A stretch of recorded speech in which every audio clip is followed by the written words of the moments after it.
Bonjour à tous. Ce premier chapitre d'infectiologie a pour objectif de vous aider à comprendre l'importance de l'écologie dans le cadre des infections urinaires. Théo Harbert m'a aidé à structurer cela et vous allez voir tout de suite dans les items que vous devez connaître que finalement, ces définitions, ces étiologies, elles sont particulièrement importantes puisqu'elles sont de rang A et on veut vraiment que vous puissiez connaître toutes ces notions sur le bout des doigts. Vous allez comprendre pourquoi c'est très important dans les chapitres qui suivent, je l'espère en tout cas.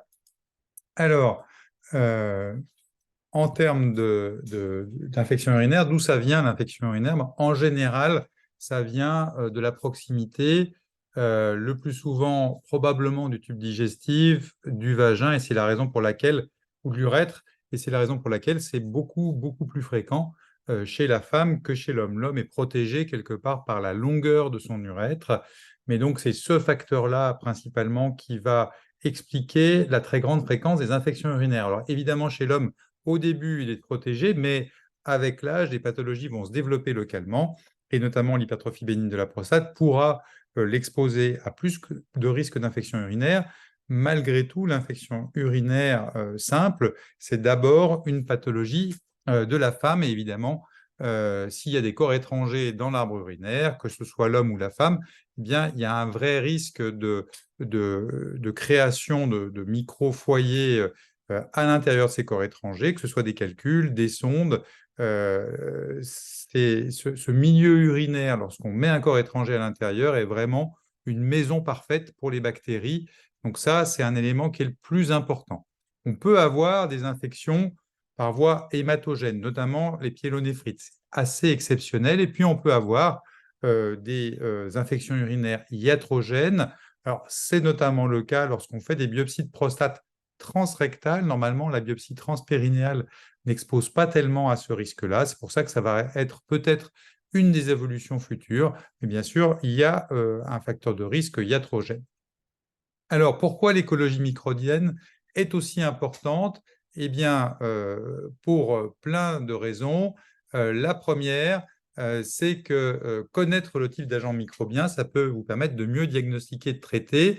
Vous allez voir que vous allez avoir un vrai impact sur ces agents pathogènes par vos traitements. Et puis, vous allez voir aussi que l'épidémiologie a un rôle important.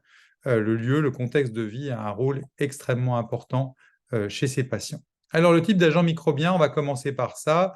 Et ce que vous allez voir tout de suite, c'est que, en fait, les agents microbiens, en général, c'est des bactéries, pas n'importe quelle bactérie, majoritairement un Escherichia coli. C'est 60 à 80% des cas qui sont ce type de germe. Alors, pourquoi c'est aussi important? Parce que comme c'est un seul type de germe, du coup, toute l'épidémiologie, les démarches diagnostiques va découler de cette écrasante majorité de l'Escherichia coli. Et comme on a toujours tapé sur le même germe, eh bien, il s'est défendu.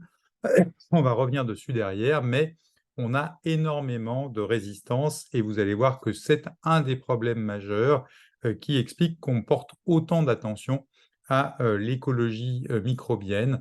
Je vous ai mis là les chiffres que vous retrouvez dans le livre du collège et qui sont les plus récents, mais il y a évidemment d'autres germes, entérocoques, staphylocoques et pseudomonas.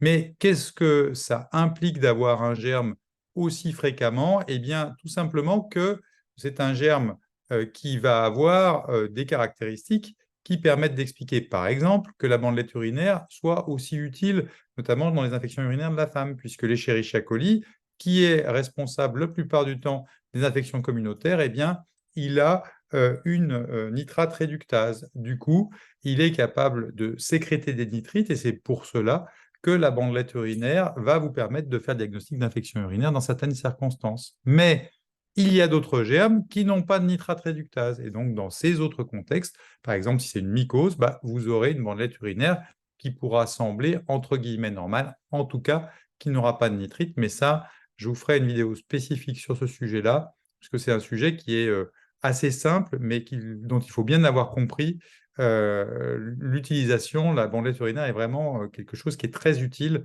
dans la pratique du quotidien, que vous soyez médecin généraliste, urgentiste ou d'autres spécialités. C'est important de bien en comprendre les usages. Alors, la modification des traitements proposés, eh bien, en fait, l'ennemi public numéro un, c'est cette super bactérie que je vous ai schématisée ici. C'est le spectre de voir se développer des bactéries à bêta-lactamase à spectre élargi. Qu'est-ce que ça veut dire? Eh bien, c'est que ce sont des bactéries qui sont capables d'être résistantes à la majorité des bêta-lactamines. Ça ne représente aujourd'hui que 5% des résistances pour les céphalosporines de troisième génération. Ça reste des antibiotiques qu'on peut utiliser largement et ça concerne principalement les entérobactéries. Mais clairement, ces superbactéries, elles s'expliquent beaucoup par l'utilisation un peu en dépit du bon sens des antibiotiques à spectre élargi, notamment des fluoroquinolones. Et donc, c'est très important de bien en avoir conscience. C'est ce qui avait amené à cette campagne « Les antibiotiques, ce n'est pas automatique ». C'est le bon usage des antibiotiques, la bonne durée, les bons antibiotiques en essayant d'éviter quand ce n'est pas nécessaire, les antibiotiques à spectre élargi. Et donc, ça, c'est extrêmement important de bien en avoir conscience.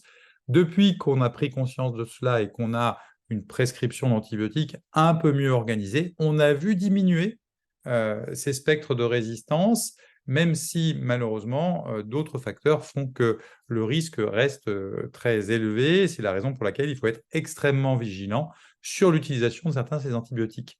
Alors, l'utilisation notamment des fluoroquinolones est quelque chose qui expose, puisque ce sont des antibiotiques à spectre élargi, à l'arrivée de ces germes, de ces super germes, sachant qu'il y a également associé à cette résistance avec les bêta-lactamases à spectre élargi, une résistance aux fluoroquinolones. Donc, la hantise de tout le monde, c'est qu'à un moment donné, les carbapénèmes, qui aujourd'hui sont encore le plus souvent efficaces, ne soient plus efficaces, et là, on se retrouverait avec des bactéries pour lesquelles on n'aurait peut-être pas forcément de solution thérapeutique. Donc ça, c'est quelque chose qui est très important à comprendre. Et alors, du coup, quels sont les lieux, les contextes de vie qui vont faire penser à ce type de germe? Tout d'abord, c'est la prescription de ces antibiotiques à spectre élargi. Et là, vous voyez qu'il y a eu une évolution, et ça, c'est quelque chose, c'est la raison pour laquelle le terme d'écologie est un terme important à comprendre.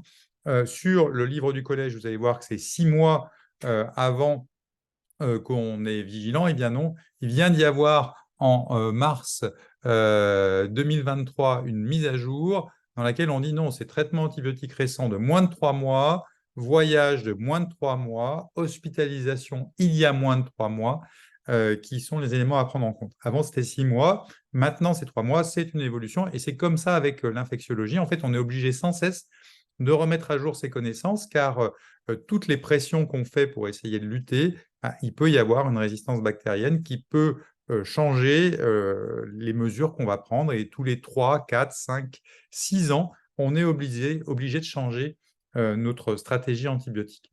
Donc, les 3 facteurs de risque de résistance bactérienne, c'est les traitements antibiotiques récents avec des antibiotiques comme l'augmentin, céphalosporine de deuxième génération, de troisième génération, les fluoroquinolones.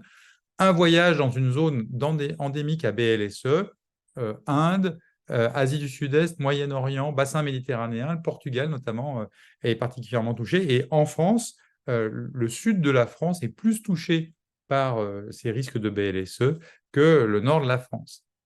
Et puis, ce qu'on appelle les infections non communautaires. Ce terme de communautaire est très important. C'est des patients qui sont à leur domicile. Et dans ce contexte-là, le risque d'une BLSE est extrêmement faible.